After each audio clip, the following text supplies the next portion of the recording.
Welcome to Just Energy Radio with your host, naturopath and medical intuitive, Dr. Rita Louise. We have learned from Einstein's theory that matter and energy are one. Physicists believe that all systems in nature have their own particular way of vibrating. From the swinging of a pendulum to the waves of the ocean to the light that brightens the sky each day, each of these oscillates at its own unique rate. The same holds true for every thought, feeling, event, or word we speak. Each has its own frequency or rate of vibration. What many of us don't realize is when we take everything in our universe down to its simplest form, it is all just energy. Join Dr. Rita Louise on a journey through time and space where past, present, and future collide. Today, what you believe may be called into question. What we want to know is, who made up the rules? Be brave and step outside the box. We are about to turn our world upside down and venture into the unknown. Hold on. We are departing our own beliefs and entering alternative realms.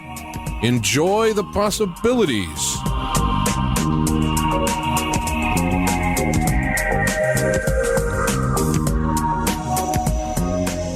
Hello and welcome to Just Energy Radio. I'm your host, Dr. Rita Louise, and thank you all for tuning into the show today. We have a great show. We're going to be speaking with Susan Shumsky about the power of the chakras. Just Energy Radio is brought to you by soulhealer.com, where you can find out about all the products and services I offer. With the beginning of the new year, it might be a good time to change your dynamics, change your energy, and start taking care of yourself. So if you're looking for some guidance in which way to go or which direction to head, give me a call or drop me an email and we can set up a time for a private consultation. We can speak in person, by phone, and even over Skype. It's also brought to you by the Institute of Applied Energetics. That's www.appliedenergeticsinstitute.com, where you can jumpstart your intuition today by downloading their free 50-page guide. Okay, and I don't think we have any announcements today. I do want to say one thing. I want to thank everyone who over the Christmas holidays purchased a copy of my new book, E.T. Chronicles.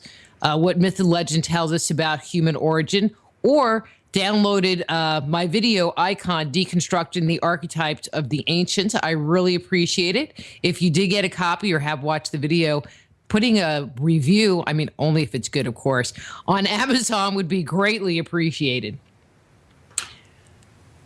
This show, we're going to be speaking with Susan Shumsky about her book, The Power of the Chakras. But let me tell you a little bit about Dr. Susan and get her on the air. Dr. Susan Shumsky is the author of 8 books.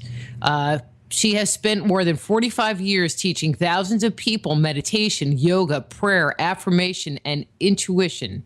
Her book titles include Exploring Meditation, Ascension, Miracle Prayer, Instant Healing, Divine Revelation, and How to Hear the Voice of God.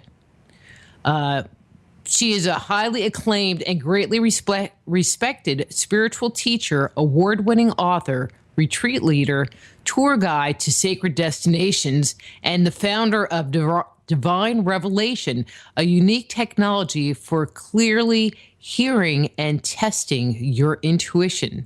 So the author of The Power of the Chakras, her website is divinerevelation.org, Dr. Susan Shumsky. Hi, Susan. How are you? I'm great. How are you today? I'm so glad to be here with you. I am doing wonderful. I hope you had a wonderful holiday, and I'm glad to have you back on the show after our really good time speaking about your last book on the aura. So this seems like a wonderful follow-up to that. Wonderful. I'm so glad that you invited me back. I really do enjoy having you come on. You're a great guest. So it's all good. Thank you. So last time we spoke, we talked obviously about the aura, and today we're going to be focusing on the chakra. For the listeners, just to kind of get us started, what are chakras? Okay, the word is pronounced chakra, and that word is a Sanskrit word, comes from India. It means wheel. And the reason why it's called a wheel is because it has a hub and it has spokes. All right, so what a chakra is a center or a vortex of subtle energy. and it is in your subtle body. It's not in your physical body at all. If you dissected a corpse, you would not find a chakra anywhere. So it's in your subtle body, and it is a place of focus for pranic energy. Prana meaning life force energy. The word prana is also chi, and it's also ki, that life force energy. In China, they call it chi, and in Japan, they call it ki. India, prana. So this center of energy, there are several of them in the body. There's actually hundreds of them in the body.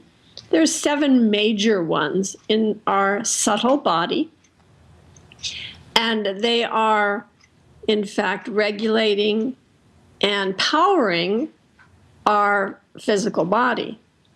So if you didn't have chakras, you would not be alive. Well, okay. How do the chakras, and I'm always going to say it wrong, so just forgive me in advance. How do the chakras differ from the aura then? Okay, so the auric field, or the aura, is the energy field that pervades, permeates, and surrounds our physical body. And the auric field has 5 different layers to it. So it includes our physical body and our subtle body, our pranic body, a body of subtle energy body, that means.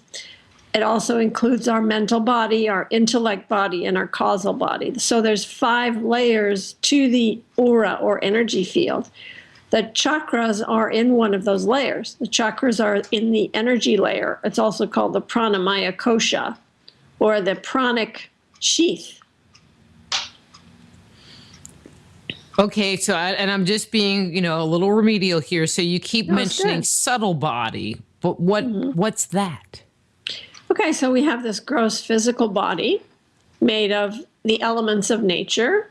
It's a physical form, an earthly form that we are born into, grows, evolves, changes, dies. That's our physical body. But we also have a subtle body, and that's also called the energy field or the aura. And that subtle body, parts of that subtle body are immortal, do not ever die. When people talk about the subtle body, or how do I want to phrase this? Are we talking more about the aura? I guess I've heard people refer to the subtle body as kind of like all of the subtle gross anatomy, including the chakras, including the different subtle bodies that we have. Would that be a correct statement? Or are we actually just talking about one of the subtle bodies? No, actually, the aura or energy field includes all of those 5 sheaths that I mentioned. Well, actually, the physical body wouldn't be included. So 4 of the sheaths would be your subtle body. That would include your energy body, energy meaning pranamaya kosha or pranic body, your mental body, mental emotional body, that is, your intellect ego body, and your causal body. Okay, so we're talking about 4 fields of subtle energy that all make up the auric field, which make up the subtle body. Exactly. Okay. With the chakras, you said that without them, we wouldn't be able to live. How do they function? What's their job? Well, each of the chakras has a specific area of the body that they govern, actually. For example, the root chakra, also called Muladhara, governs your elimination system, your intestines and that sort of thing. Your Svadhisthana, which is your pelvic chakra, that regulates your gonads, it regulates your sexual organs. And when I say these things that they govern things around them also, not just the organs themselves, but also the plexuses, the nerve plexuses are included in that, and endocrine glands and everything. So the Manipura, which is your navel chakra, that is governing your stomach area. And the Anahata, which is the heart chakra, that's governing your heart area. The throat chakra is Vishuddha, and that is governing the throat and your expression. The Agya chakra, which is also known as the brow chakra or the third eye, that is governing your mind and intellect and intuition and many different things around your brain area. And the Sahasrara, which is your crown chakra, is above your head. And that is involved with spiritual awakening, spiritual enlightenment. How have we learned about these energy fields? It seems like it's just in recent years that quantum physics and scientists sort of have an inkling that there might be something more going on than just our physical body. So where does all of this information come from? It comes from India, which is really the repository of wisdom, of human wisdom. The ancients of India knew all of this stuff centuries ago, so we're just catching up here in the West. But all the information about the chakras comes from India and then is spread to other places like China and Indonesia, and lastly coming to the West. We're a little slow when it comes to information about spiritual subjects. Well, that's because we can't pronounce any of the words. I give you credit for, I can't even do the chakra word, and you're going, Monty, and I'm going, oh my God. You just said it correctly just now, chakra. Okay, so we've identified the 7 major chakras and their physical connections. Do they have other specific attributes like color and or astrological signs or anything else? Yeah, actually, they do. There are specific days of the week, colors, planets associated with them, as a matter of fact. So I could talk about that right now if you'd like. Sure. So, for example, the root chakra, which is at the base of the spine, that is involved with survival instincts and that kind of thing. It is governed by the planet Mars. Its color is yellow. The day of the week is Mars Day, which is Tuesday. In French, they call it Mardi, or Mars Day. And in Spanish also, they call, I don't know how to pronounce it in Spanish, but a similar name for that. So that's the Mars Day. Okay, so then the next chakra is the pelvic chakra, or Svadhisthana, and that one is governed by the moon. It is associated with Moon Day or Monday, obviously, and its color is orange. And then we have the third chakra, which is the navel chakra, and that is in the area of your navel, obviously, your solar plexus area. And that one is associated with the sun, and that's Sunday. And that would be red. The sun is always red color, or associated with red color. Can I just jump in here real quick? Yes. You are identifying the solar plexus as being associated with red, where I have always heard that it was yellow, and then the root chakra was always red in color, and they are reversed. Is there any? How come? Yeah. Well, I'm telling you information that comes from the ancient scriptures of India, Okay. which is the most authentic information there is available about the chakras. It's in the Tantric and Vedic scriptures. They identify these planets with these chakras, and the planets are associated with certain colors. So That's just the way it is. I know it doesn't coincide with people's preconceived notions about what these things are. That's why I love having people come on, especially people that do research that go, Exactly. Maybe not so much. Mm-hmm. Right. Okay. So then and by the way, I was going to also tell you what the words mean. Like Muladhara, it actually means root support, the first chakra. The second chakra means abode of the self, and that's your pelvic chakra. The third chakra is your navel chakra, which means city of lustrous jewels. And that's a hub of incredibly complex network of energy conduits that come together in that area of your navel. Then the fourth chakra, which is your heart chakra, which means unstruck sound, anahata, meaning unstruck sound. And that is associated with the planet. I'll get there in a minute. Okay, so that particular chakra is associated with Thursday. I'm sorry, cancel that. It's associated with Saturday.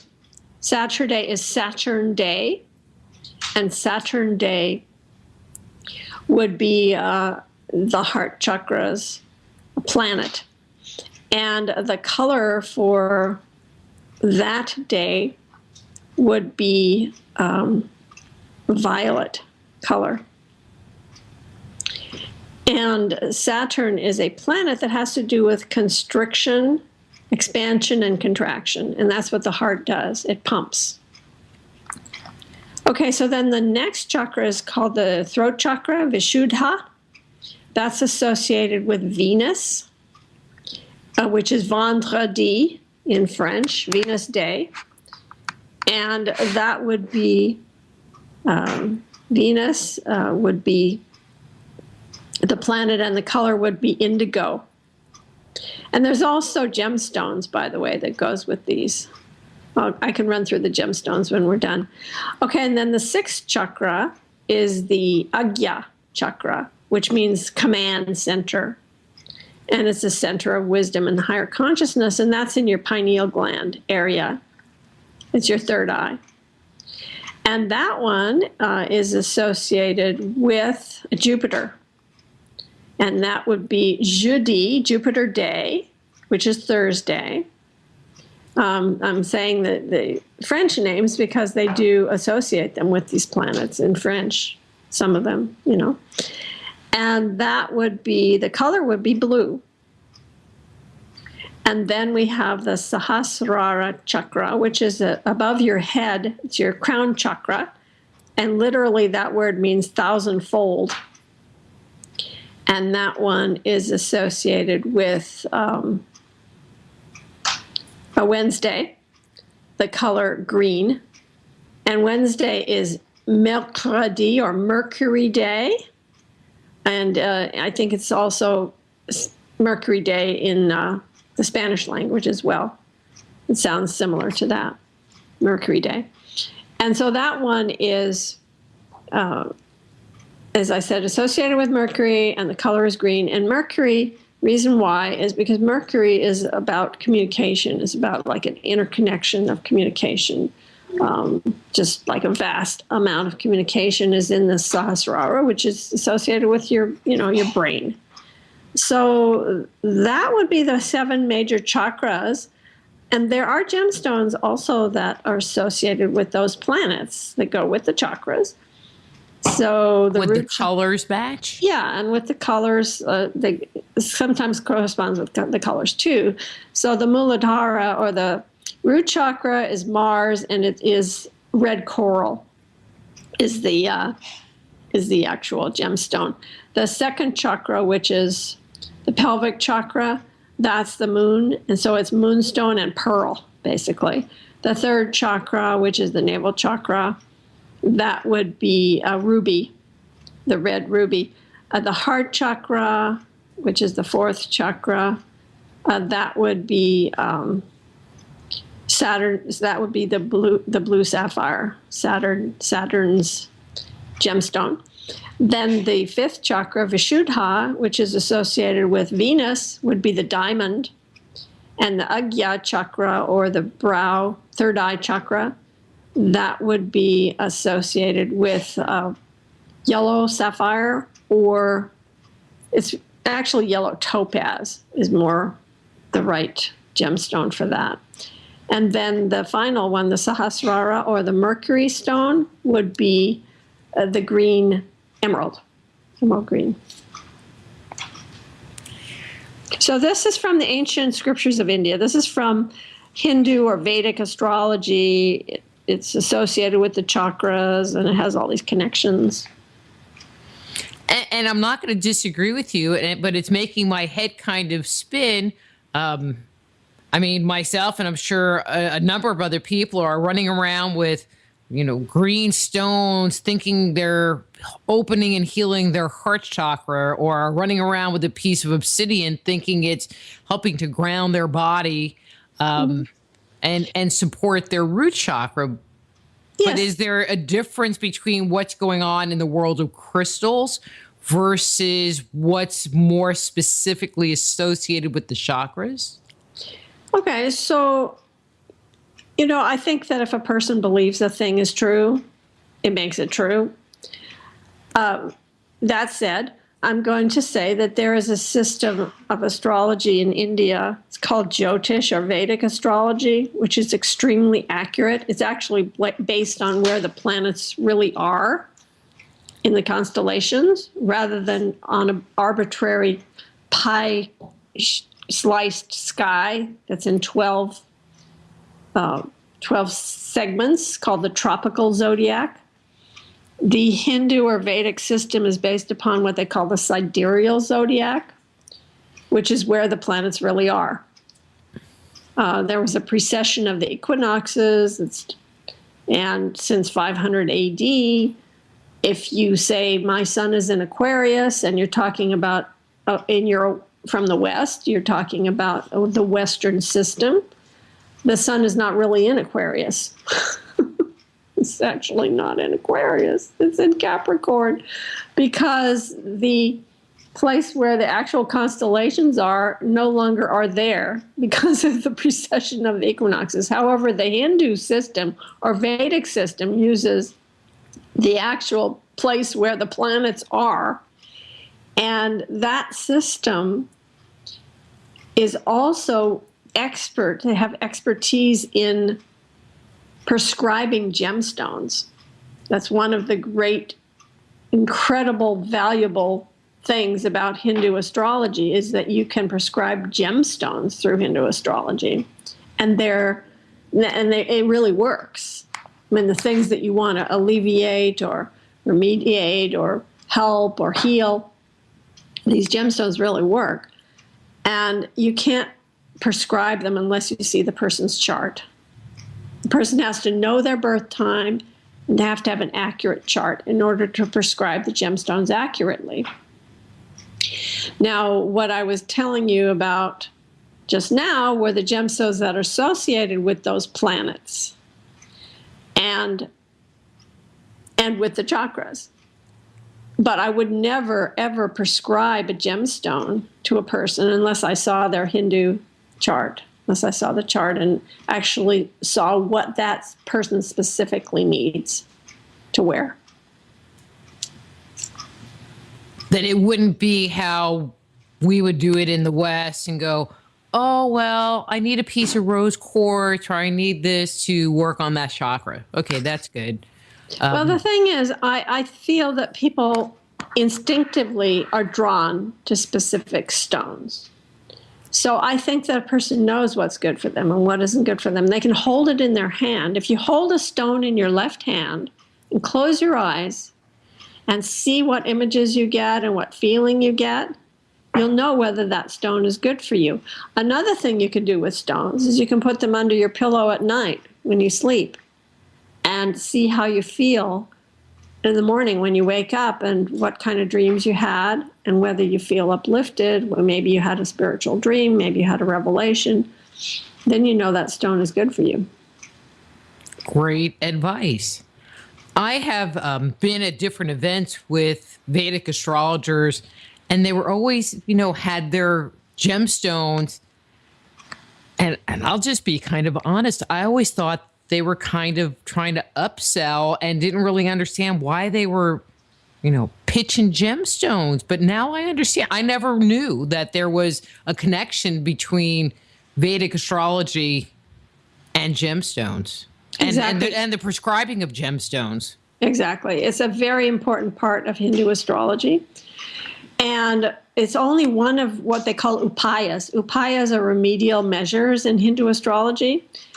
And gemstones are just one of those measures. You can also do other measures to alleviate problems with specific planets in your chart. So there's a lot of things you can do. And I'm a big proponent of Vedic astrology. I think it's very, very accurate and it's very good. It's also great. The other great thing about Hindu astrology is using it for electional times, to choose a time when you want to start a project, for example, or send a letter or send an email or begin something new. It's possible to choose very beneficial times. And the reason that's so important in Hindu astrology is they use it to, when they do marriages, they choose times for marriages. Well, and I guess that would be a new beginning and a new start. And absolutely. A good way to set the energy forward. Exactly. I'm going to have to find a Vedic astrologer and have them come on and educate me in the difference. Yeah, it would be a good idea because they're very knowledgeable. Wonderful. Okay, let's go back to the chakras. Most people, when they discuss the chakras, and even in our conversations so far, we've been talking about them as discrete, isolated things. But aren't they connected to each other through some kind of an energetic system?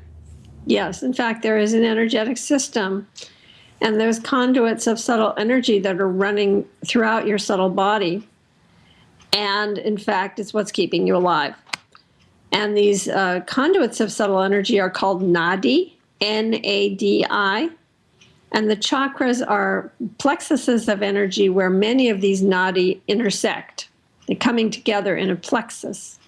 So your subtle energy system is made up of these energy tubes, or nadi, and the pranic energy flowing through these tubes. It is said in the ancient scriptures of India that when prana is in the body, that is defined as life. When prana leaves the body, that is defined as death. So when prana comes into your body, you are animated, you have life, your body's warm, and so on. And when prana leaves the body goes cold and it dies. So prana is life force energy. And if you have more prana in your body, if you have greater amounts of prana flowing through your subtle body, you're going to be more healthy, vibrant, energetic, and more charismatic. People will be drawn to you. You'll have people, a lot of people will be friends with you and they'll want to be near you because they feel this energy coming from you. It's actually a love energy is what is radiated from people who have a lot of prana flowing through their body. Can you ever have too much energy? No. It's an honest question. Being too thin or being too rich or something. No. Well, no, just having too much, and there's balance in all things. And so is it possible that someone could have too much energy flowing through their body? No. No, pranic energy is a great thing, and increasing pranic energy is a wonderful thing to do. And in my book, The Power of Chakras, I give you several ways to increase your pranic energy through specific ancient techniques. And we're going to be coming back to those. So, that's in the second hour where we get more pragmatic. It almost sounds like you're saying that as human beings, we, in many cases, and I'm kind of simplifying here, that we actually kind of lack pranic energy in our bodies and really need to work on increasing the movement of that energy through our subtle bodies.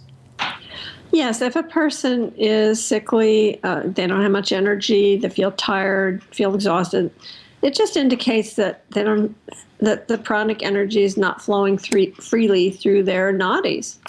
And it's important for people to be healthy, because obviously you're going to reach more of your potential if you're healthy and strong, and you can be more influential if you have more prana flowing through your subtle body.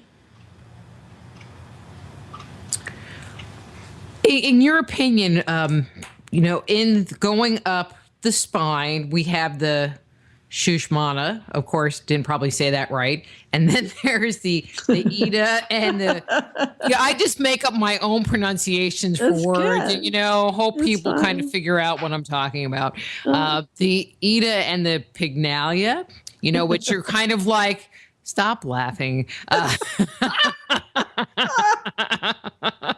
Pygmalion and okay. Yeah, it's a dyslexic view of the world, okay? No, how would you know how to pronounce those? There's Sushumna Nadi, that's the nadi through which Kundalini flows up the spine. And then you have Ida and Pingala. Mm-hmm. So what's your question about that? Well, I never would have guessed those pronunciations, but anyway. Okay. Where the two energies flow, I mean, we have like the image of the snakes of the caduceus that has come to us in the Western world, which to me is a testament to the ancients' understanding of energy movement. Anyway, where are the chakras? Are the chakras in between the crossings of the energy movement, or are they at the intersections of where the two flows meet? Yes, some of the chakras are at intersections where the two flows meet. There's what they call three granthis, and those are the places where they actually intersect. And we're talking about Ida, Pingala, and Sushumna. Mm-hmm. So, there's three main places where they intersect, which is your root chakra, your navel chakra, and your third eye chakra. Those are called the three granthis. Huh. Okay. I'm just learning all kinds of stuff today. But you're the expert, and that's why I figured, even if I have questions, I'll just ask you. Absolutely. Do you think you could give an example of how the chakras interact with each other? So it's Monday morning and I get up and I go to work and I have, I go to work. I mean, how can we recognize the experience of the chakras? Can we recognize the experience of the chakras? Well, the chakras are actually running a lot of your systems. They're behind many of your systems. It's not like, oh, I feel my chakra twinging or something like that. It's just the subtle energy centers in your body. Now, some people might have a very subtle perception and might be very highly aware of their subtle body, and they may have experiences of the chakras, actually. But for average individuals, it's just like an autonomic system. It's just automatically going on within you. And of course, the chakras are communicating with each other because the subtle energy is running throughout your whole subtle body. It's completely running through your subtle body. Now, if you would ask a physician, that physician would say there's no such thing. There's no such thing as a subtle body. There's no such thing as chakras. Because when they're dissecting the physical body, it's not physical. There's nothing physical about the chakras or the nadis. They're not in your physical body. They're in your subtle body. So they would just think that this is woo-woo, esoteric nonsense, I would think. Well, then what do the chakras do? Okay, so the chakras, each chakra is governing and is in charge of different areas of the body. For example, let's just take a chakra. Let's take the throat chakra, for example. Okay, so it is in the area of your neck. It's associated with one of the subtle, what we call elements, one of the 5 elements, and the element is ether. It's also associated with the causal body. It is associated with the thyroid gland. It's associated with the physical plexus, the nerve plexus of the cervical plexus. And it is associated with what we call sattva guna, which is one of the 3 major, I don't know how to describe them. There are 3 major modes of creation. And let's see, it's associated with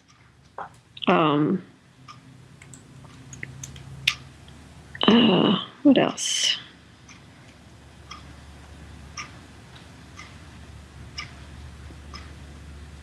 Associated with certain acupuncture points and planets. You know, like I said, associated with Venus, the day Friday, associated with a Diatsui acupuncture point, with the planet Venus and the gemstone diamond, the color indigo, the shape being round, and a particular subtle pranic energy called udana. Okay, so I've got charts like this in the chakras book, so you can read about the different chakras and what they are associated with.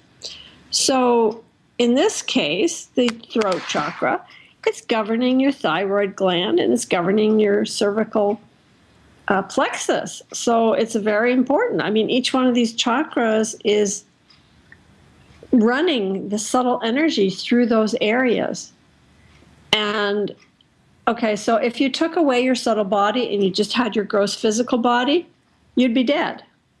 There would be no life force energy going through your throat, for example, or your cervical plexus, or your circulatory system at all, or your lymph system. All of your different systems, they wouldn't be working, because this pranic energy that's flowing through your subtle body is giving life to each one of those areas of your body. I don't know if that describe, or if you have a better understanding now. Mm-hmm. Mm-hmm. I'm just trying, to help my listeners to understand, what the whole idea is. Do the chakras interact with each other? I mean, there's movement up and down the Sushumna Nadi. Yeah, that thing. I didn't even want to say it. Goes through the center of your spine. It actually goes through your spinal column. But for example, does the second chakra interact with the heart chakra, or does the root chakra interact with any of the other chakras? And I don't mean like all the time, every day, but in different situations. Yes, they definitely are talking to each other. And as a matter of fact, I'm going to just give you a little bit of an overview about how they're related.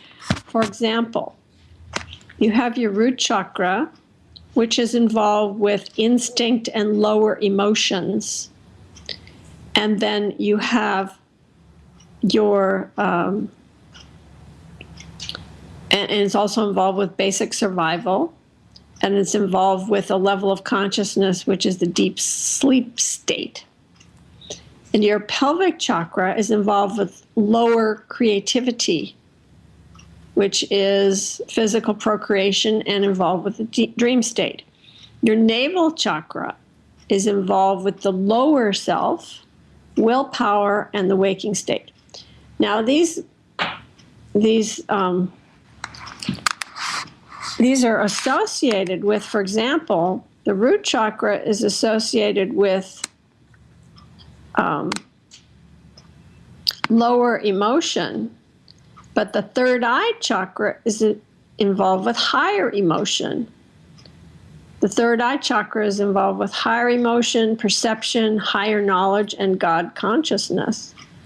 Your pelvic chakra, which is involved with lower creativity, physical procreation, and so on, that has a correspondence with your throat chakra, which is involved with higher creativity and creative expression and cosmic consciousness. Your navel chakra, involved with the lower self and egotism and willpower and the waking state of consciousness, has a correspondence with the higher self, which is your crown chakra, which its drive is union with God, and its level of consciousness is unity consciousness. So you see how there's a correspondence with each of the lower chakras to each of the higher chakras on an emotional level and on a spiritual level. Does that make sense? Mm-hmm. That makes perfect sense. In order for someone to be able to access their higher conscious, their higher level of creativity, are they required to have their lower chakras open as well in order to access that higher level information? That's a great question. And it's my belief that each one of the chakras should be open as much as possible. In other words, clear, free from negative emotions, free from negative thought forms, free from being stuck. And when they're opened up, when they're cleared out, then we can have a higher octave, kind of. In other words, if you can clear out your root chakra, that will help you to clear out your higher emotions, so to speak, your higher perceptions. So I think that these chakras are very much involved with each other, the lower chakras and the upper chakras. Now, when I was describing the associations between the lower and the upper chakras, I did not mention the heart chakra, because the heart chakra is the gateway between the lower chakras and the upper chakras. The heart chakra is our awakening chakra. It's the place where we awaken to higher consciousness. So that's associated with what we call the transcendental consciousness, or the fourth state. It's the fourth chakra, and it is associated with what's called turiya, which means fourth state, the fourth state of consciousness. So that would be transcendental consciousness, where in deep meditation we experience this very deep relaxation and peace, and that's our opening to higher awareness. Excellent. I think that piece of information you've just shared is really important. I know a lot of people who are looking to develop their intuition, are looking to basically open up their upper chakras, open up their clairaudience, but they tend to neglect their lower self, those lower chakras. And it sounds to me like what you're saying is that we need to make sure they are clear as well, if not maybe first. Yes, it's really, really important, Rita Louise, because the reality is that in order for us to be a whole being, we have to develop all aspects of ourselves. And if we ignore and negate the lower chakras, then what we're doing is we're leaving them all muddy and messed up. And then when we try to have spiritual experiences, this causes a problem. It causes ego problems. For example, there are these three granthis that I mentioned. the first Granti, and a Granti means actually a lock, it's like a lock or a binding. It's a problem, in other words. And if we try to develop our intuition, which is where the third Granti is, in the third eye area, and if we try to open that and develop that without first dealing with our survival chakra, the root chakra, which is associated with that, what happens is we become very egotistical. Even though we develop psychic abilities, what happens is we have what we call spiritual arrogance. And that's a problem. It's not true spirituality. And there's a lot of that in the New Age field, I'm sorry to say. It's where so-called spiritual people think they're better than everybody else. They think that they are the only people who know the truth, and so therefore they're superior to all other human beings. And, that's not real spirituality. Yeah, no kidding. And I know a couple of those kind of people. I mean, my feeling is that if there is this connection between the lower chakras and the higher ones, and you don't clean out the lower ones, now all of that energy kind of has to move through all of this mud and sludge, and everything would be cloudy and distorted.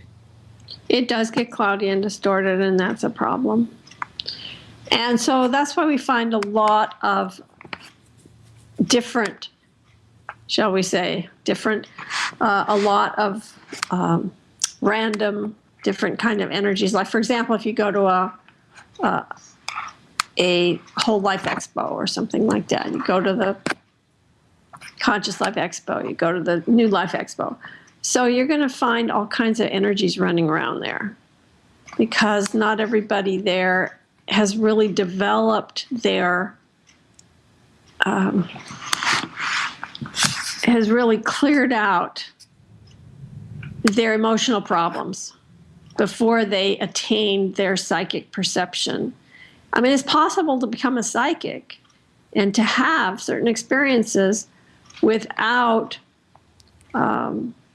being truly spiritual. I mean, I hate to say this. It's kind of a touchy subject, but the reality is that there's a lot of energies moving around in the New Age community. Mm-hmm. And a lot of them are not healthy. So that's why you're going to find divergent energies when you go to like a New Age fair. It isn't all love and light. It appears on the really surface changed. On the surface, it appears to be all love and light. But there are people with emotional problems who are calling themselves psychics. And a lot has changed over the years. When I first entered the field, professionally speaking, going to whole life expos and whatever, I mean, it took you work, and you had to learn and study or find someone to work with you to teach you. Where today, people read a book or go online, or they take one class. It's like, oh, I'm psychic now. It's like, really? Yeah. Take a weekend class. Oh, I'm a Reiki master. But I have a piece of paper. I'm a Reiki master. I took a class on a weekend. Fun. I offer a certification course, and if you really work the training, it takes you 2 years. 2 years. And people are like, but I could take this class and it's just like 4 weekends. It's like, yeah, but what do you learn? You can't teach somebody to be psychic in a month. I'm sorry, it just don't work. Yeah, I mean, I fully agree with you, Rita, Louise. And it wasn't what I thought I was going to be talking about today, but I think it's a really important thing that people understand that developing your spirituality takes dedication and effort. And I've been at it for 47 years. I spent 22 years in an ashram studying with a spiritual master from India. So I'm not saying that I'm superior to anybody. There's plenty of people coming up now who were just born 20 years ago who are a lot more highly evolved than I am, because they are born into a higher vibrational earth. The vibration of this earth has been rising and multiplying and getting exponentially more and more light in it. So the youngsters that are coming along now, they're pretty amazing. They are already starting at a much higher level than I started at. So, but they also aren't getting the life lessons. Yeah, they also need to study, and they need to apply themselves, and they need to be dedicated if they want to learn to become psychic or to develop spiritually or to attain spiritual enlightenment. You don't get spiritually enlightened in a weekend. And I just would highly recommend that people be very skeptical about somebody who claims to be anything. Who claims to be enlightened. Like, I'm enlightened. I am, saying I am enlightened. I attained my enlightenment on, I hear these people saying that kind of thing, and it's like, oh, really? Okay. Oh, I'm hearing you, sister. I mean, I have a lot of friends, and I would say in the last couple of years, half of them have decided that they were psychic, and now they're all doing readings, and it's like, really? Really? And it's a little scary what they might be telling people. It's like, well, I just decided to do it, and now I'm doing it almost full time. And it's like, really? Okay, whatever. Scary. I mean, you scare me just regular and skip the psychic part. And I just shut up. I mean, I've been doing this professionally for over 20 years and studying since I was 12. Exactly. And it's like, okay, well, you can go be psychic. Do you even know what a chakra is? A what? Like, okay. All right. I'm looking at the clock. We can get into this next topic. All right. We're going to get back on track. One of the things. By the way, a person doesn't need to know what a chakra is in order to attain enlightenment. You do not have to know what a chakra is. You can be spiritually enlightened and not ever know anything about chakras. I just want people to understand that, because it is the truth. There are more important things than chakras in life. Okay, good point. But it does give you a little bit of credibility if you can kind of walk the walk and talk the talk. Absolutely. Okay, changing topics. When talking about the chakras, a lot of people talk about something called the Kundalini. Exactly. And for the listeners, what is the, see, I can say this word. What is the Kundalini? Good. All right. So Kundalini, the word kundal means curled up. The root, in other words, of Kundalini is kundal. And kundal means curled up. So it's a curled up or coiled up energy. And usually it is at the base of it's just sitting at the base of the spine. In the vast majority of human beings that are walking around on the planet, their Kundalini is simply coiled up at the base of the spine. It has not risen. It has not gone up through Sushumna Nadi.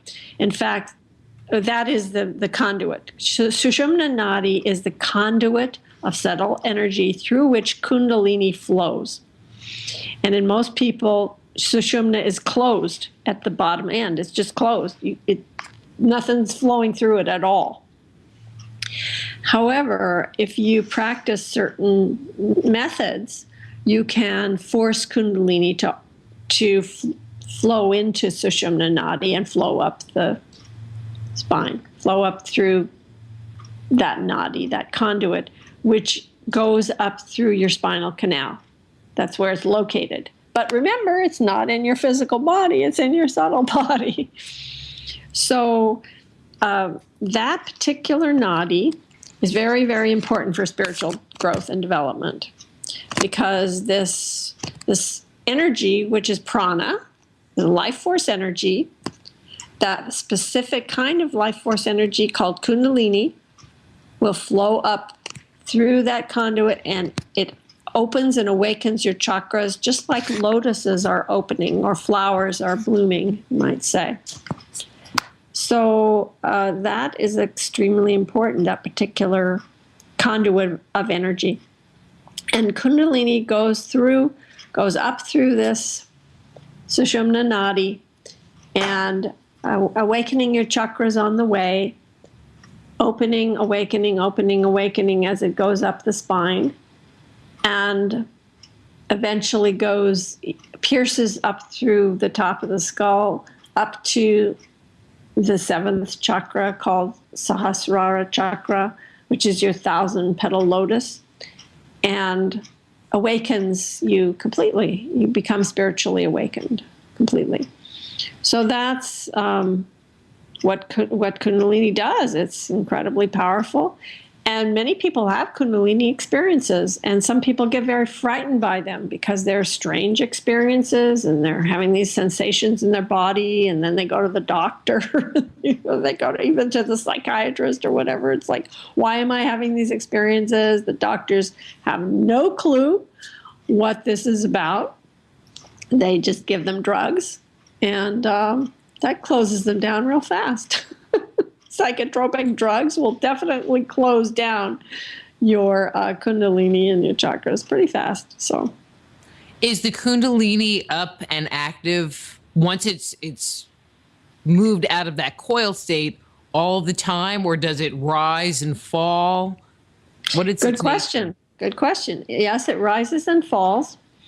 And any person who is really interested in higher wisdom, who has some subtle perception developed, definitely their kundalini is awakened to some degree. So it's not just an on or off thing. It is awakened and can be actually further enhanced, I guess would be the way to say it. Well, it's awakened. It goes, because it's going up the spine, it's going up through all these different chakras, these different levels, through the root and then the pelvic, the navel, the heart, the throat, the brow, and then the crown chakras. So what's happening is gradually, little by little, you're becoming more and more awakened. And there is a method called Kundalini Yoga, which deals directly with awakening the kundalini energy. But any form of yoga that you practice, there are many, many different types of yoga, and any form of yoga that you practice is going to help you to awaken kundalini energy. The music's going to come up in a second, so why don't we just go ahead and wrap here and come back to talking about the kundalini after the break. Great. Okay. We're here talking to Dr. Susan Shumsky. Her book is The Power of the Chakras. Her webpage is something. drsusan.org. drsusan.org. But Divine Revelation is you too, correct? Yeah, if you know how to spell it. Okay. All right. It's easier to get there from drsusan.org. Yeah, that one. And I'm Dr. Rita Louise. This is Just Energy Radio, and we'll be back after these words from our sponsors.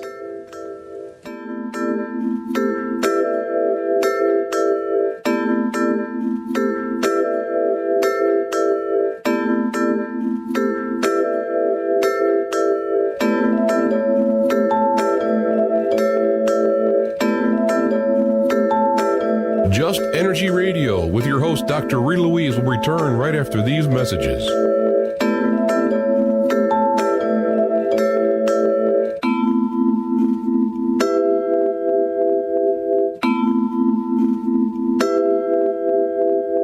You're listening to IRN, the Inception Radio Network, Chicago, Illinois.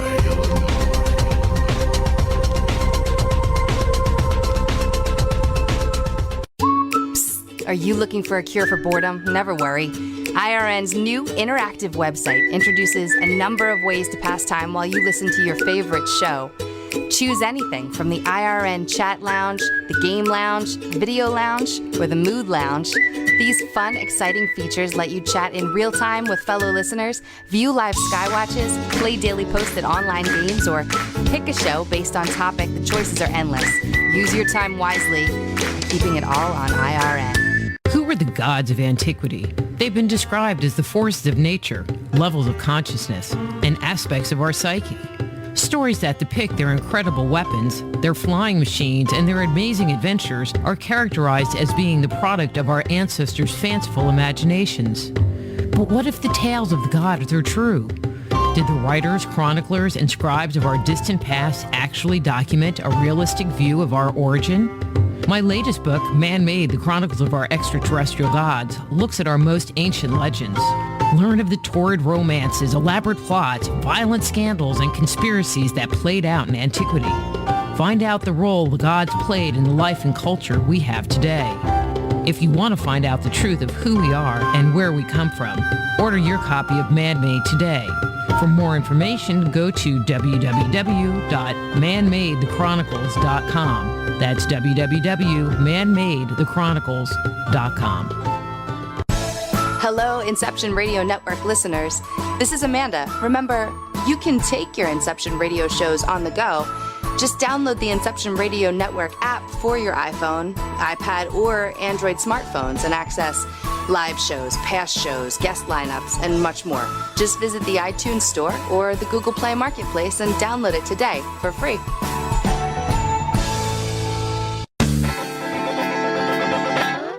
Move past the crossroads in your life and discover alternative solutions to your deepest concerns at soulhealer.com. So whether it's a physical problem, an emotional issue, a question about work, or troubles in your relationships, naturopath and medical intuitive Dr. Rita Louise can help you.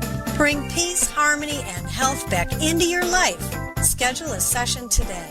Visit soulhealer.com right away and live the life you've been dreaming of.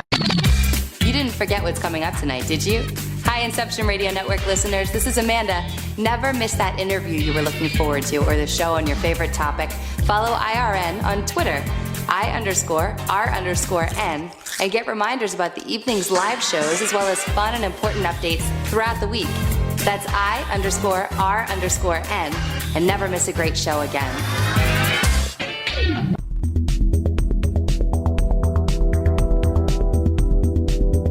We only have a couple of seconds before we have to get back to the show, and I want to tell you how you can jumpstart your intuition today. Using my free 50-page introductory guide filled with simple, revolutionary, and proven techniques, you can ignite your intuition and tap into your inner wisdom, all from the comfort of your own home. The Institute of Applied Energetics is the leader in online home study instruction for those interested in becoming a certified medical intuitive, intuitive counselor, or energy medicine practitioner. Now is the time to transform your life and take it to a completely new level. Discover who you are and how you work. Open the door to the world of intuition, health, and healing. You can jumpstart your intuition right away by going to www.appliedenergeticsinstitute.com and downloading our free guide. Get the opportunity of a lifetime and live the life you deserve. Download your free Jumpstart Your Intuition guide today at www.appliedenergeticsinstitute.com and begin living a life filled with passion and purpose.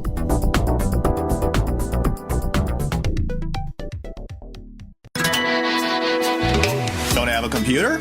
Is your internet connection down? Don't worry. Use your trusty cell phone or landline and call into our listen line at 401-283-6700 to listen to the Inception Radio Network 24/7. Again, that call-in number is 401-283-6700. For the Inception Radio Network, I am MJ. Go deep inside yourself and venture into the realm of the unconscious mind with my Meditating on the Kabbalah guided imagery audio CDs. Discover who you are and what you want in life. Meditating on the Kabbalah can help you to open, clear, and revitalize the energetic pathways of your subtle being. They will support you in your spiritual quest by helping you to access the profound insights and inner guidance you need as you work in alignment with your highest good. Let them help you to release negative thoughts and emotions and clear away any limitations that may be keeping you from experiencing your full potential.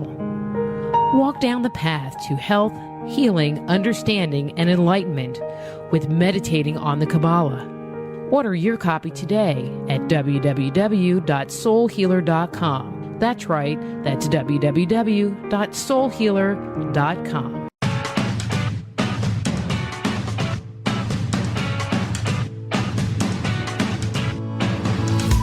Hello, Inception Radio Network.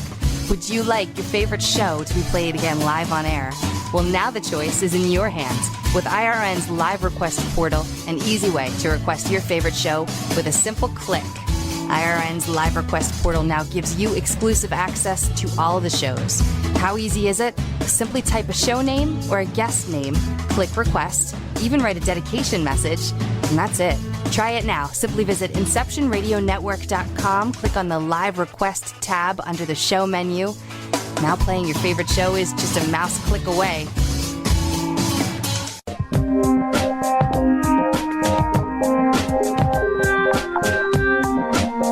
And now back to Just Energy Radio with Dr. Rita Louise.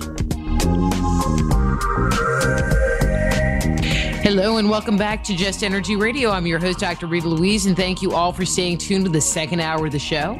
Just Energy Radio is brought to you by the Institute of Applied Energetics, where you can jumpstart your intuition today by downloading our free 50-page guide. So if you've ever wanted to become an intuitive counselor, energy medicine practitioner, or medical intuitive, this is the place to go to start your training today. That's www.appliedenergeticsinstitute.com. It's also brought to you by soulhealer.com, where you can find out about all the products and services I offer, including medical intuition evaluations, energy healings, and psychic readings. We've been here talking with Dr. Susan Shumsky about her book, The Power of the Chakras. Her webpage is divinerevelation.com.org, and drsusanshumsky.com. Would that be correct? drsusan.org. drsusan.org. See, Right. I tried to get drrita.com, but the two R's together just didn't work. Oh, yeah. Okay. Anyway, before the break, we were talking about the Kundalini, and there was a question in the chat room earlier, which I thought was kind of weird, but kind of interesting at the same time. And I'm just going to throw it at you. And the question had something to do with, if you raise your Kundalini, is there a possibility that you could spontaneously combust by having too much energy? I mean, it sounds kind of goofy, but in a weird kind of way, may be possible. Well, Kundalini is known as the serpent power. It's also known as the fire, cosmic fire. As a matter of fact, there's a picture that Alex Gray made. He's a beautiful artist of Kundalini fire. It's quite interesting. So a person might perceive when the Kundalini is rising up their spine, it may feel like they're on fire. It may feel like fire is rising up the spine. But it's really just pranic energy flowing up the spine, and it's completely benign. It's not going to hurt you. The only reason why people have difficulties with Kundalini, why they get into problems and get into psychological difficulties, is because they don't understand it. So they're having these weird sensations, and it scares them.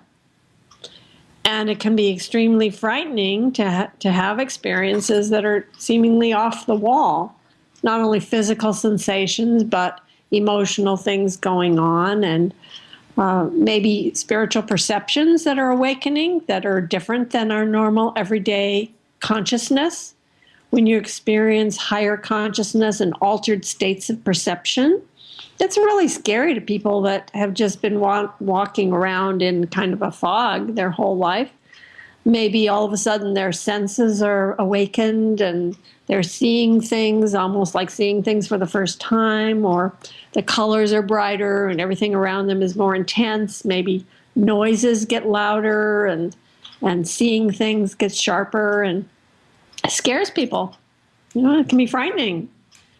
So that's why it's important to have education, to understand these things so that you don't get scared about them. Okay, all right, I'm reading in this book, in Susan's book, The Power of Chakras. I'm reading about other people's experiences. I'm reading that these things can happen to me. There's no need to be scared about it. There's no need to go to the psychiatrist and ask them for Thorazine, or I don't think they even prescribe that anymore. But there are drugs that will completely shut down your subtle sense perceptions. So it's better to have education rather than have drugs. Mm-hmm. Exactly. And you're right, the drugs, I've always wondered, do the drugs actually shut down the chakras, or do they just shut down our ability to interact with or interpret the information that's coming from the chakras? What they do is that it's actually poison. You're poisoning your body. And that poison will cause all problems. It will cause blocks in your subtle energy system, and it dulls your senses. Most of the psychotropic drugs, they dull your senses. They dull your ability to have higher consciousness. The Kundalini, does it have to rise? Is it like a teenager going into maturity and puberty or menopause? Is it part of the life cycle, or is it more connected with individual people and their personal spiritual development? That's a really great question. The thing is, Rita Louise, that, as we grow, as we mature, certain things happen physiologically and so on. But Kundalini can remain completely coiled up and asleep our entire life. In fact, it can remain asleep for thousands of lifetimes, because I believe in reincarnation. But eventually, as we evolve, as we grow spiritually from lifetime to lifetime, a time will come when we realize that the things that we're interested in are no longer just survival, eating, having sex, and gaining power, gaining influence, prestige. And that's the time when Kundalini will start to rise, because we start to have higher interests. When you have higher interests, that's an indication that you're interested in something other than your ego and your survival needs, your egotistical needs. So Kundalini rises and you start to become interested in higher aspirations. So what I was just discussing earlier, survival, having sex, and gaining ego gratification and prestige, those are the first three chakras. I've just described the first three chakras. When you get to the fourth chakra, heart starts to open. You start awakening to higher pursuits. When you get to the fifth chakra, which is about creative expression, higher creative expression, like artistic and that sort of expression, then you are really on your way to becoming more of a fully evolved human being. And then when you open your sixth chakra, which is your third eye, then you're really into higher wisdom and intuition, higher perceptions. And then when you get up to the seventh chakra, finally, then you're truly awakening to God. You're awakening to spirituality on a much higher level. So the chakras are really about human evolution. They're about awakening to your full potential, becoming who you really are. Well, you already are who you really are. It's not becoming who you really are. It's realizing who you really are. Because every human being is a divine being. They just don't realize it. And when Kundalini is asleep, coiled up at the base of the spine, the human being is running around almost like an animal. They don't have higher aspirations. But when you awaken to higher aspirations, that indicates your Kundalini has risen to a higher level in your subtle body. Okay, here's a little bit of a devil's advocate question.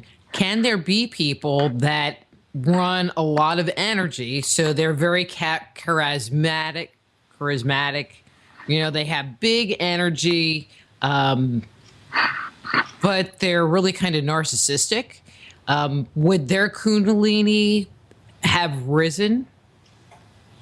Well, you can still have a lot of charisma and a lot of pranic energy flowing through your body, and Kundalini hasn't risen that high.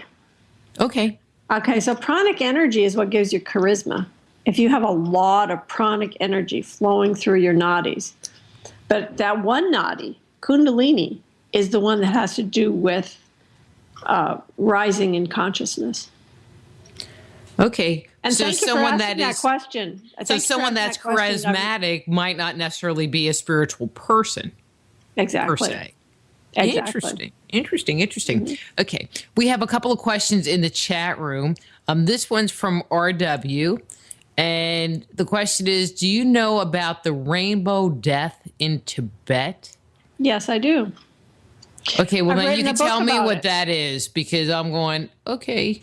Yes, I wrote a book about it. The book is called Ascension. It's a fantastic book, and I highly recommend that you read that book because it explains in huge detail all about the rainbow body and all of the other traditions all over the world that have to do with attaining the rainbow body. So what the rainbow body is, it's transforming your physical body into a light body. It has to do with attaining a level of consciousness where you become immortal. And it's a very strange kind of phenomenon and has not really happened to that many people, although the Buddhists claim that it has happened to many thousands of their monks and nuns in the Tibetan Buddhist tradition. However, in the West, it's virtually unknown, completely unknown. In India, it's known as Sarubi Samadhi. I believe that's how it's pronounced. And it has to do with transformation of your physical form into a light form. So what you do is it has to do, and it also has to do with the chakras, because what you're doing is you're absorbing all the elements of the body, and the elements are lodged in the chakras. All right, let me just backtrack here for a moment. Your root chakra is the earth element. Your pelvic chakra is water element. Your navel chakra is fire element. Your heart chakra is air element. And your throat chakra is ether element. Those are the 5 elements of the body, and they are centered in these 5 chakras. So the first 5 chakras. So when you practice what we call Laya Yoga, which means absorption, when you are absorbing these elements as you go up the spine, Kundalini absorbs these elements as you go up the spine, actually, when you're attaining the final realization of spiritual enlightenment. Kundalini goes up the spine, absorbing these elements one by one by one. And when all of those elements have been absorbed, then you are absorbed back into what we call the bindu point, or the singularity, they call it in physics, where it's like the Big Bang and the big crunch. Well, on the individual level, there's a Big Bang and a big crunch. At the end of our cycle of human evolution, we get absorbed back into oneness, into absolute oneness, into what we call the bindu, which is absolute, unbounded, unlimited awareness, complete absorption into this oneness. And at the same time, the body gets transformed into a light body. So these Buddhist monks and nuns, before their death, they go into a hut and they do this absorption. They transform their physical body into a light body. And when they do that, they disappear. There's nothing left of their physical body. And people who are observing it, they see a flash of light. Now, this might sound familiar to people because, for example, when Jesus ascended, there is some physical evidence in the Shroud of Turin that there was like a photographic image placed on that shroud, which indicated there was a flash of light when he ascended. But let's talk about some instances that are more current. There was an amazing saint of South India. His name was Ramalinga Swami, and he lived in a place called Vadalur, and I actually went and visited there. I've been to India many, many times, and one of the times I went, I visited his place there. And in the 1800s, and he was an amazing saint, by the way.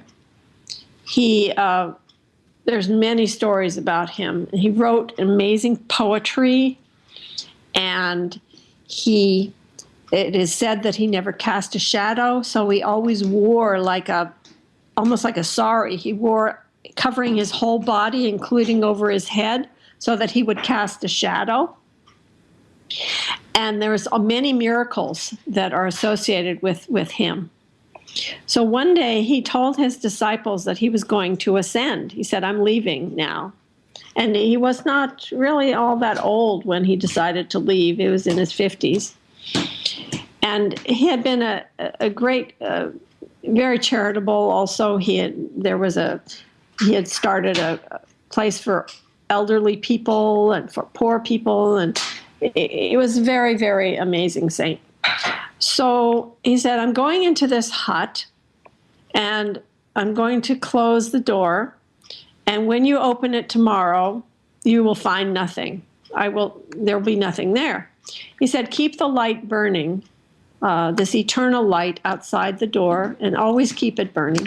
So he went into the hut, and his disciples chanted all night long. There was no other way to get out of that hut. There was only that one door. It was just a small little hut. Sometime in the middle of the night, they saw a violet light flash from underneath the door. There was this flash of light. And the next morning, he was gone. There was nothing there. No body, no bones, no nothing. He was gone. And the police came to investigate. And I saw the articles, actually, when I visited that place. I saw the articles in the papers from the local area there in India.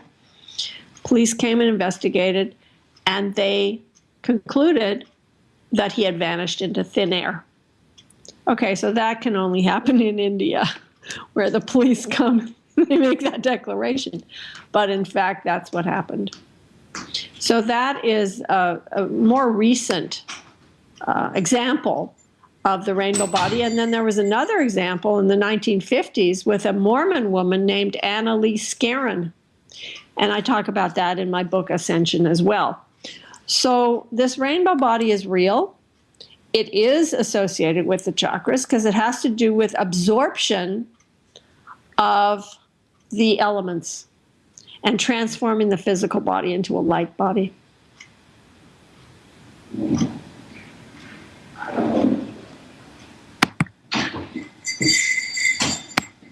Are we still on the air? Hello. Okay, so Rita all right, need to get Rita back. Okay. I muted myself because there was a train going by and then I forgot. Oh, okay. You forgot to unmute. I've done that many times. I think it's just very interesting that the cultural differences between in the West and in India, where it's perfectly acceptable for someone to vanish in a flash of purple light. I know, isn't where that great? Here they'd be like, come on down. We got this nice padded room for you. Exactly. You're right. Wow. Okay. There was another question in the chat room that I thought was really good. And it's from Marco, and he wanted to know, how do you know if your chakras are blocked or which ones are blocked? Oh, that's a great question. And you'll know by your level of emotional maturity. Okay, so if you are really only focused on survival needs and acquiring property and continuing the family line, acquiring material objects and shelter, and your whole obsession is with survival, then you're stuck in the root chakra. If you're completely obsessed with sexuality and you're kind of a sex addict, then you've got the problem with your second chakra. The third chakra, if you're only interested in prestige and gaining wealth and power and status and recognition, if you're interested in controlling and manipulating situations and people, then self-assertion and domination, that would be the third chakra. If you are emotionally very immature in reference to, let's say, overly sentimental, overly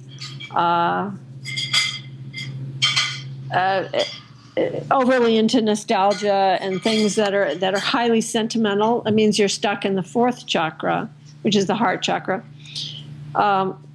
So like that, you can tell whether you have issues with the various chakras, and also you can tell if you have physical problems in those areas.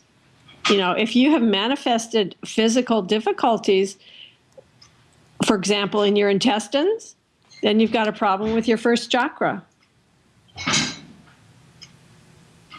That makes sense. Yep. Because our chakras are actually associated with specific organs and specific parts of our physical body. I'm sorry. I hope it's not you doing the dishes while we're talking. Actually, there's somebody here who's doing something with the dishes. I apologize. That's okay. But I was just like, someone's doing dishes. Somebody's, yeah. It's okay.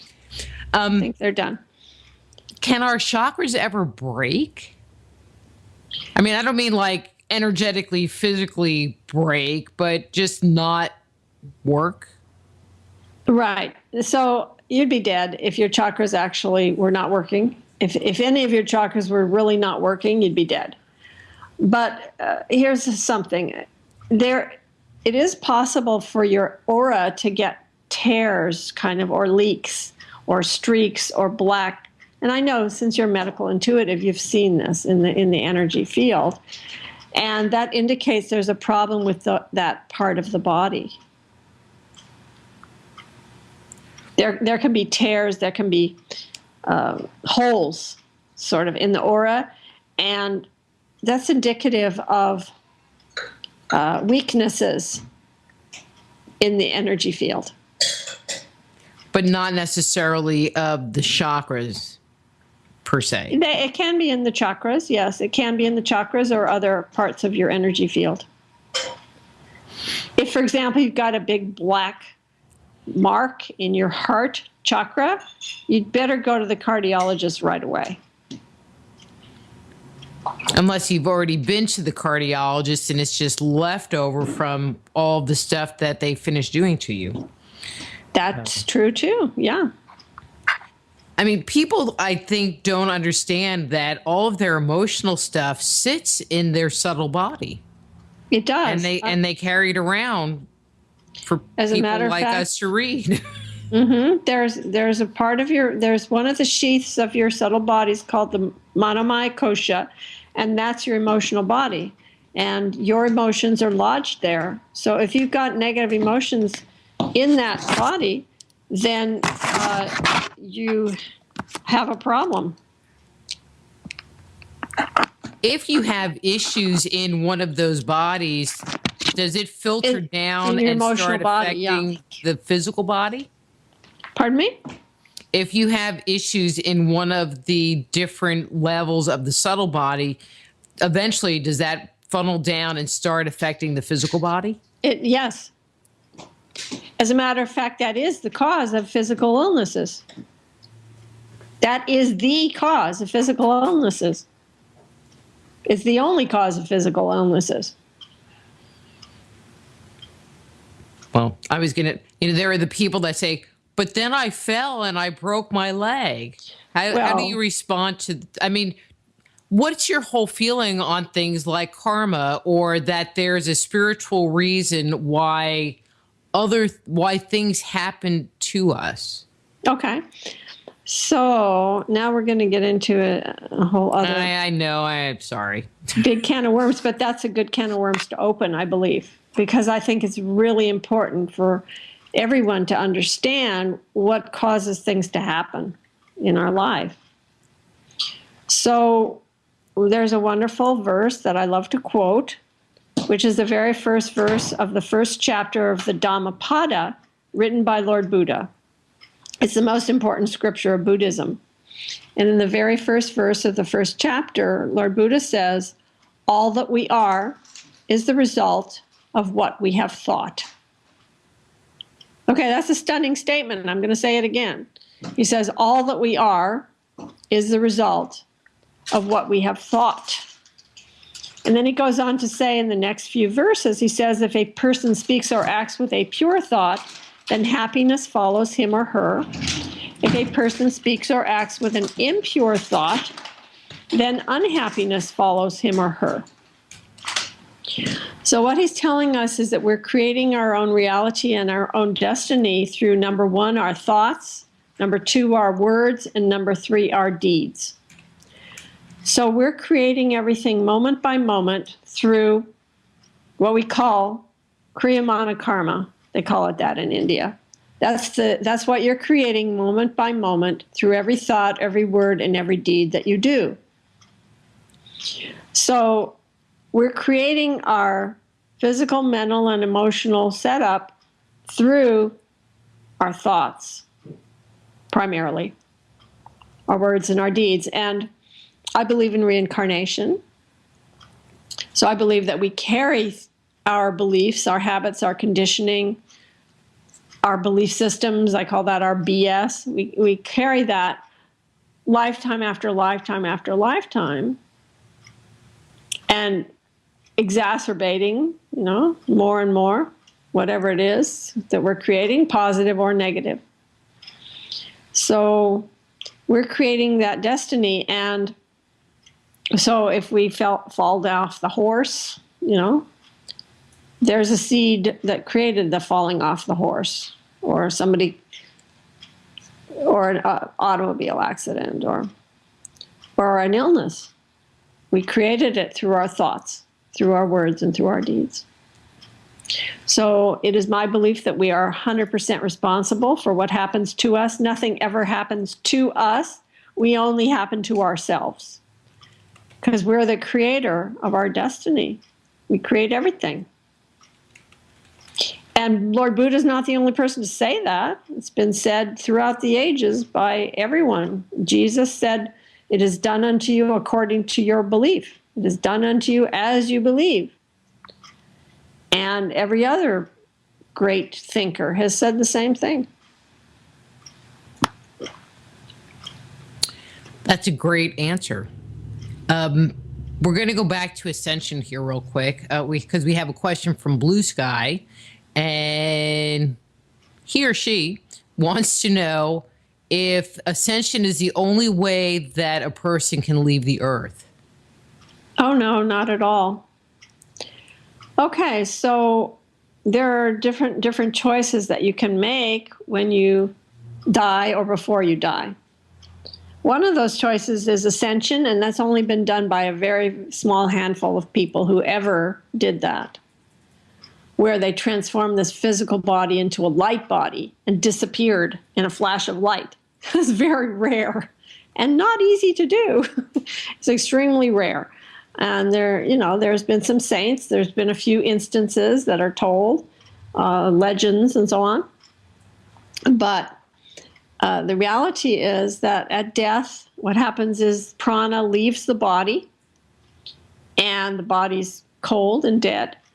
But you're still alive. There's nothing really happens at death. Your senses are still working because your senses are not in your physical body. They're in your subtle body. They're in your manomaya kosha, that level, that layer of your body called the mental body, mental emotional body. That's where your senses are. So you're still seeing, hearing, tasting, smelling, feeling. That's why when people have NDEs or near-death experiences, they see themselves lying dead on the ground, and they're somewhere up on the ceiling looking at themselves, watching people scurrying around trying to resuscitate them. Or they'll see themselves on a hospital table or whatever. How are they seeing? They're seeing through their senses, which are in your subtle body. So when you die, people who've had the near-death experience, they report. You go into a tunnel, you go into a light, you have a life review, many things happen on the other side, and then you reincarnate. So that's one choice you can make. That's just the normal course of evolution. We die, and then we come back. We're reincarnated. Another choice you can make would be to attain a state of a spiritual enlightenment while you're still in this physical body. And when you do that, you no longer reincarnate. You have merged with the absolute. You have merged with the oneness or the wholeness, and you don't come back. Another choice you could make would be to attain a state of God consciousness whereby you decide that you don't want to merge with the absolute, but you'd rather live in quote-unquote heaven. You'd rather live forever with God and eternally be in bliss at the feet of God. Another choice you could make would be to, as you're going through this long road of evolution, lifetime after lifetime after lifetime after lifetime, eventually you would actually evolve from a human being into a higher being, like an angel or an archangel. That will take you, I don't know how many lifetimes, thousands, millions, and then eventually you start out, as a lower form of life, and then you eventually evolve to a higher form of life. So these are some of the different choices that you might make. Some people choose to get stuck or stranded in what we call the astral world after death, and they don't move on into the light. And then they could be stuck there for centuries or even longer. And that's a very bad choice to make, but some people do make that choice. Not one that I would really want to make. No. Oop, here comes a train. One of the things that you talk about in your book are some other chakras that most people aren't familiar with. I think, if you know what chakras are, you know that there are 7 major chakras in the body. But you talk about other ones that aren't often discussed, and I would say their names, but I can't pronounce them. And so perhaps you could talk about these additional ones that we have and what they do. Absolutely. So, for example, there's something called a Hrit chakra, which is right below the Anahata chakra. The Anahata chakra is your heart chakra. And right below that, there's something called Hrit, H-R-I-T chakra. And that is a small chakra where the deity resides, or shall we say, devotion to God is really, that's what that chakra is about. And so that's a very important chakra, having to do with opening your awareness to God, opening your awareness to devotion, and to really developing your heart. And then there's several chakras that are in your head. Actually, they're in your brain. For example, there are some subcenters of the Agya chakra. The Agya chakra is your third eye chakra. And there's 3 subcenters in the Agya chakra. There's the Manas chakra, which is where your mental, emotional body is really the center of your mental, emotional body. It's where it exists. Then there's the Indu, which is your intellect, ego chakra. And then there's what we call the Nirvana chakra, which is your causal chakra, and that one is at the top of your skull. And nirvana, the word nirvana means absorption. So that's where all these elements that we talked about, they get absorbed into that chakra. And that's at the very top of your head, as sort of where the bones come together, like the soft spot on a baby's skull. That's the nirvana chakra. Actually, in my book, The Power of Chakras, I have diagrams that show you where each of these chakras is, so you can study in the book. Then there's another chakra. It's called the Guru chakra.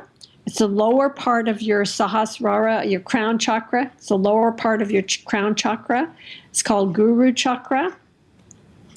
And that is where the guru resides, or the teacher, the higher knowledge resides there. And then the very center of your Sahasrara chakra is what we call Supreme Bindu. That's another chakra. And that one is the absolute void, or the singularity that I was talking about earlier. That's where the singularity is. So the interesting thing about this whole chakra system, and there are 14 of these chakras, by the way,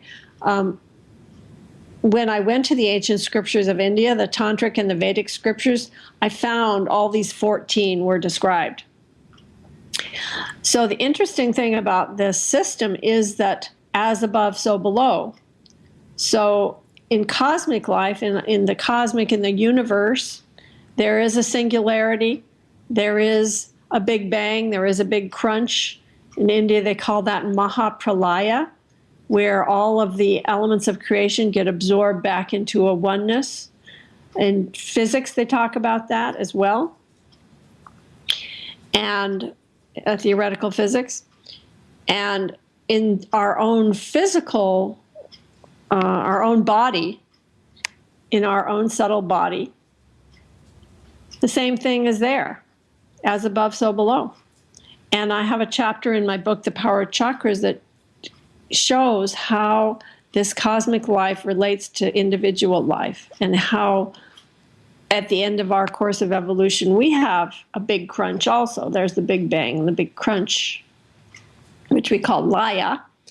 And in the big cosmic sense in India, they call that Mahapralaya, or the big gigantic absorption of the entire universe, which goes in and out, cycle after cycle after cycle.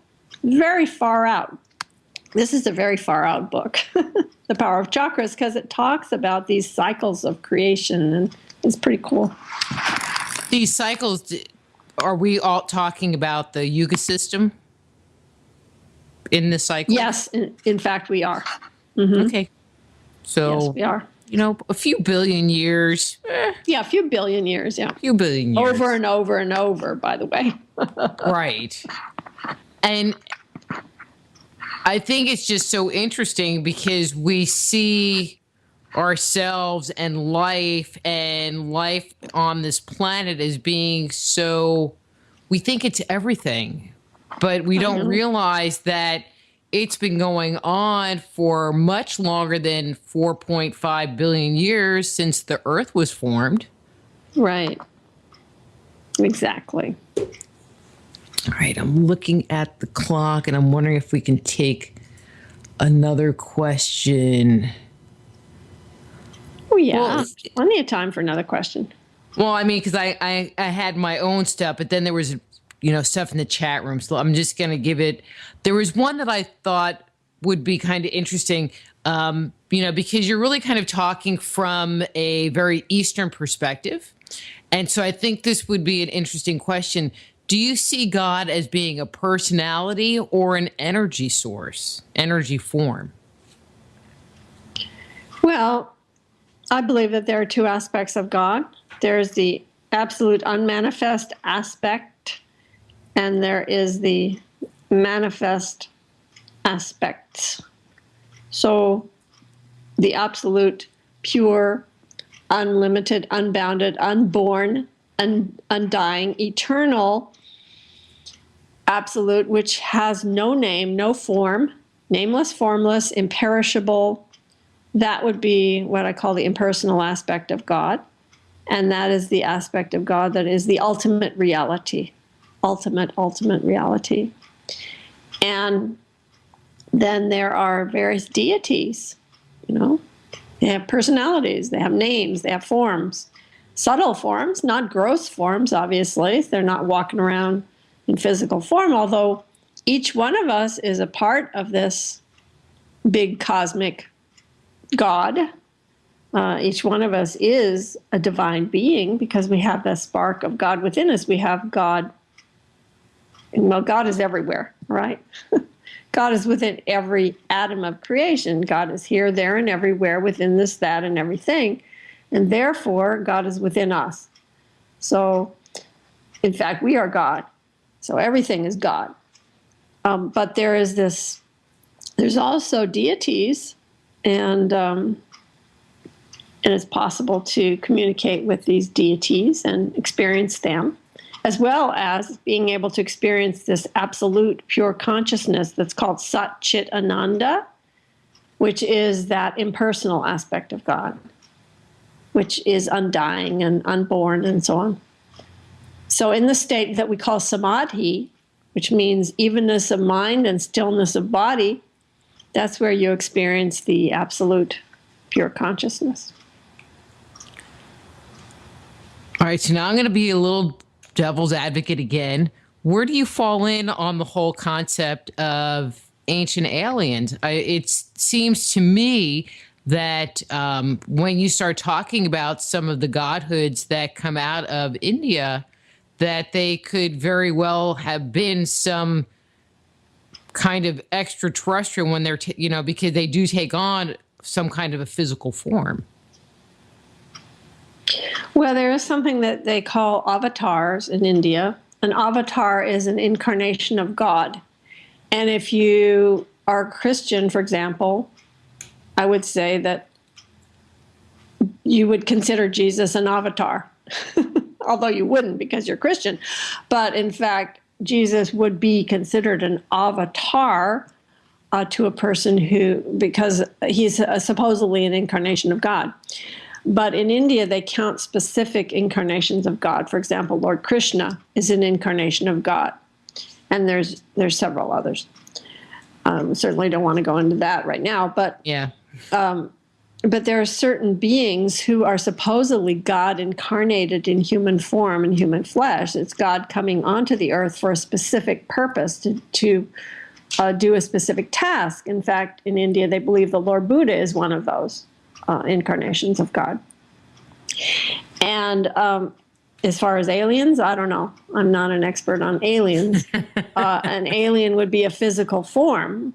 Whether that is a God in physical form, I doubt it. I think an alien would probably be an alien, something from another part of the universe who has come to Earth for a specific reason, who knows what. But I do believe that there are avatars, that these avatars are not aliens, that they are actual incarnations of God. That's my personal belief. Okay. It was just a curiosity question. What can we do to take care of our aura and our chakras, or to potentially help our kundalini start to rise? Well, there are specific techniques that are traditional techniques that work. Meditation, number one. Meditation is the most important way to increase pranic energy, to develop spiritually, to become more spiritually awakened and enlightened. Number two would be you can do specific exercises to help you to awaken kundalini, to gain more pranic energy in your body. There's the yoga asanas, which are postures, yoga postures. There's what we call pranayama, which is breathing methods, deep breathing methods that are very, very effective in increasing prana and awakening kundalini. There's also what we call bandhas and mudras. The bandhas are physical locks that are really, really effective. There's three major bandhas, which is the Uddiyana bandha, that's the binding in the abdominal area. It's an abdominal lock. There's the neck lock called Jalandhara bandha. And then there's the Mula bandha, which is the root, your anus lock. So those locks really, really work. As their purpose is to awaken kundalini, and they're really powerful. I do teach these bandhas and mudras as well, like Shambhavi mudra and things like that. I teach those in my book, The Power of Chakras, and I teach some also in my book, The Power of Auras. And in my new book that's coming out, Awaken Your Third Eye. I have another book coming out in April called Awaken Your Third Eye. And that book, also I've got a lot of great techniques for awakening kundalini. And this is something that we can learn to do by ourselves. We don't need to have a teacher to explain it to us or walk us through it. Right. I mean, ideal would be to have a teacher for personal instruction, but you can effectively practice pranayama, the breathing techniques, and the bandhas, and even the asanas, the postures, and all of that. You can do that just from a book. I've got diagrams. I teach you how. It's step by step. You can do it. It's possible to do it, and definitely it will increase pranic energy in your body when you do these techniques. They really work, and they work quickly. But that's really good. Yeah, it is good. But let me, you've made the comment, if our chakras didn't work, we would die. But That's true. but why care for them in the first place if they, understanding them or interacting them or healing them or fixing them, how will they fix our lives, or what will they do for us? What's the bottom line in even wasting our time? I mean, the doctors can't find them, so why should we even worry about them? Well, you don't need to worry about them. They're operating by themselves. However, if you practice some of the methods that I teach in my books, The Power of Auras and The Power of Chakras, it can enhance your health greatly. Robust health and well-being is greatly enhanced by some of these methods, including meditation and the yogic techniques that I recommend. And obviously, good health is very important. And if we can enhance our health, and also if we can enhance our influence and our charisma and our intellect and things that make our life more fun and more enjoyable and on a higher level, why not practice these things? But that's a really great idea. Have you ever worked with anyone who, or even yourself, who had some kind of a health issue going on, and by doing yoga or meditating or whatever, that they were able to heal? Yes, absolutely. And in my own life, I found it structurally very helpful to practice the physical methods, for example, to have more flexibility in your body by itself, or to have greater,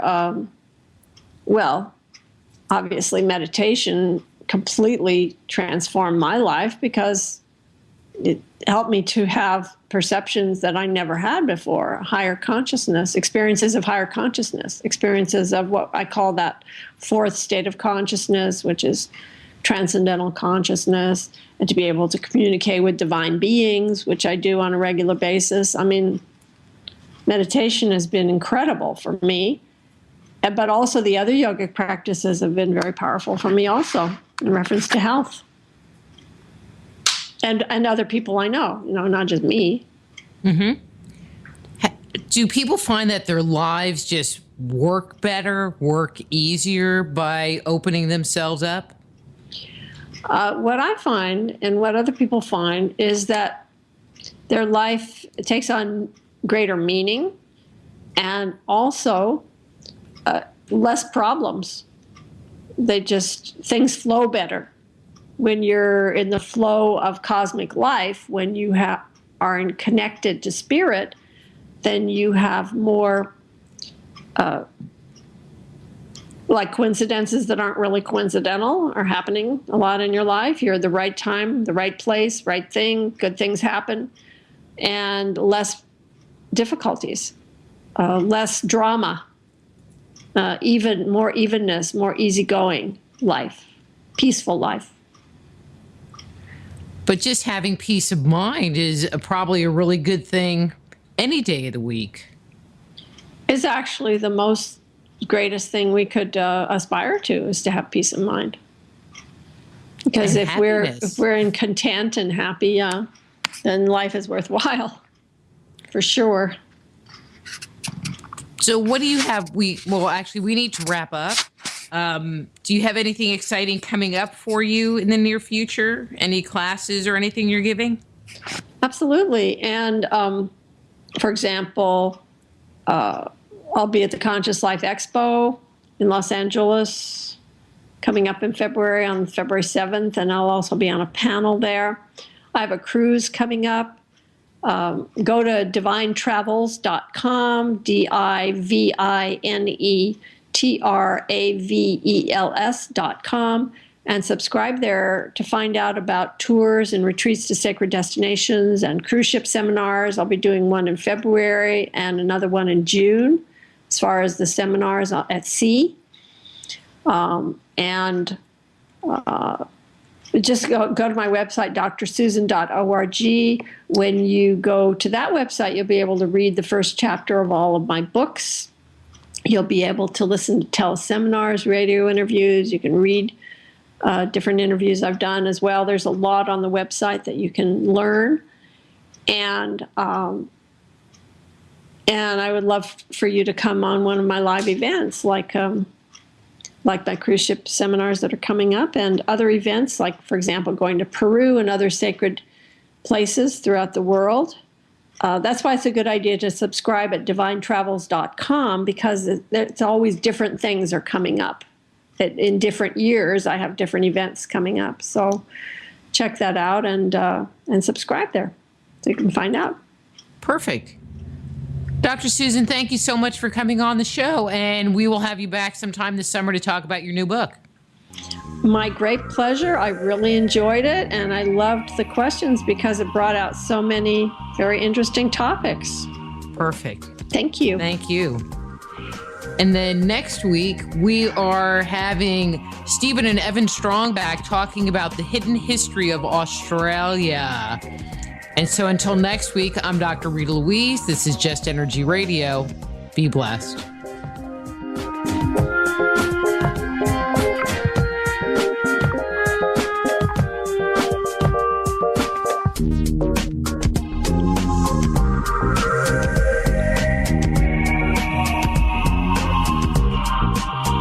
Join host Dr. Rita Louise each week at this time for Just Energy Radio. Point your browser to www.justenergyradio.com for more show information and to contact Dr. Rita. Until next time, remember, it's all just energy.